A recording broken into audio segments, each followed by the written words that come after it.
આત્મવંદન masters. તો ચલો આજથી આપણે માણીએ ભાગવદ્ ગીતા શું છે. Welcome to day 1 chapter 1 Arjuna Vishada Yoga. વિષય ગભરાહટ અને ભય, મેન્ટલ બ્રેકડાઉન. શ્લોક દૃષ્ટવ્યમ સ્વજનમ કૃષ્ણ યુયુત્સુ સમુપસ્થિતમ સિદ્ધંતિ મમ ગાત્રાણી મુકમ ચ પરિષ્યતિ. તો આપણે જોશું આ શ્લોકનું સરળ અર્થ શું છે. અર્જુન કહે છે, હે કૃષ્ણ, પોતાના જ લોકોને યુદ્ધ માટે ઊભેલા જોઈને મારા શરીરમાંથી કમજોરી આવે છે અને મોઢું સુકાઈ જાય છે. એ ગભરાઈ ગયો છે, જીવન સાથે જોડાય. આ જ હાલત આપણા સાથે પણ થાય છે.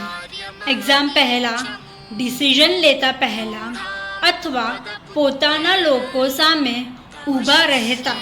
ગીતા કહે છે, ગભરાટ આવવાને કમજોરી નથી, એ માનવતા છે.